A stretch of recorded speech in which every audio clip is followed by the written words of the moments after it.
Ce matin, vous disiez que le fait que les moteurs de recherche soient encore imparfaits pour ce qui est de la catégorisation du web était peut-être une solution au fait de donner trop de visibilité à ce qu'on y trouve, sachant que beaucoup de choses qui sont écrites sur les blogs sont du ressort de la sphère intime.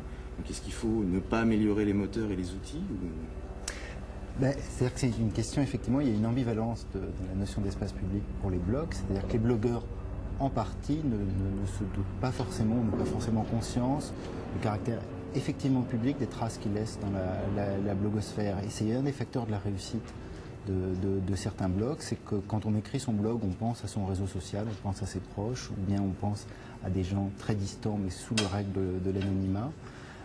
Le fait qu'avec des moteurs de recherche, on puisse retrouver les propos, que les proviseurs puissent lire les écrits de leurs élèves sur les skyblogs ou des événements de cet ordre-là, puissent passer du local au global, peut devenir problématique pour les personnes. Donc le fait qu'ils le fassent de façon relativement inconsciente est sans doute un facteur important de la dynamique d'usage des blogs.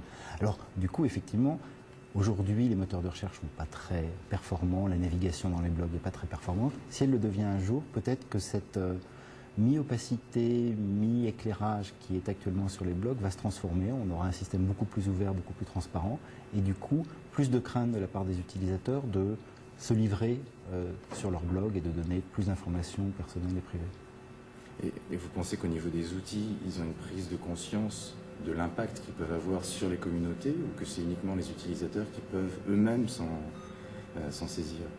Les utilisateurs, d'une certaine manière, par tâtonnement et par ajustement progressif, se socialisent et comprennent quelles sont les contraintes et les avantages que les outils qu'ils ont entre les mains leur offrent. Donc ils vont toujours s'ajuster sur les potentialités de l'outil. Et c'est vrai que si on leur offre un système qui permet une navigation beaucoup plus ouverte et beaucoup plus complète dans l'univers des blogs, ils vont sans doute aussi transformer leur mode d'énonciation sur les blogs, la manière dont ils vont produire des contenus dans les différentes publications qu'ils peuvent faire.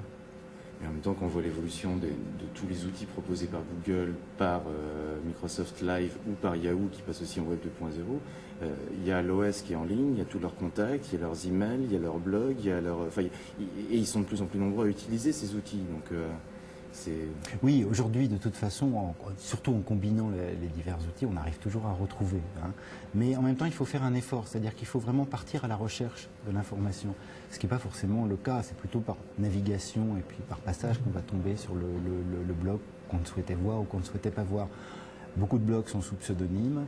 Le proviseur d'un lycée ne retrouve pas forcément les skyblogs de ses collégiens très facilement, même en combinant tous les outils à l'heure actuelle.